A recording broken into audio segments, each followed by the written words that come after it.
How to send message on Instagram threads. Hello everyone, welcome to this channel. I'm Emily and I'm here to help you out today. So without any delay, let's get started. So first of all, launch the Threads application on your device and make sure you're logged into your account.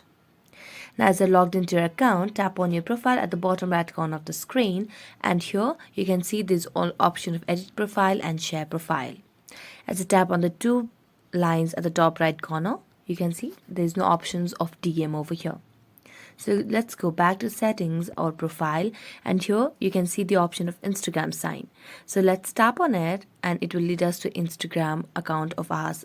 So make sure you're logged into Instagram as well, and then tap on the search bar and search for the person that you'd like to DM. So let's just try and DM anybody over here. So I'm gonna try and DM over here. So let's DM, and there you go. So this clearly shows that you cannot send a message directly through threads, but you have to use Instagram to get your message through Instagram threads. So that's it. Thank you so much for watching this video and see you next time.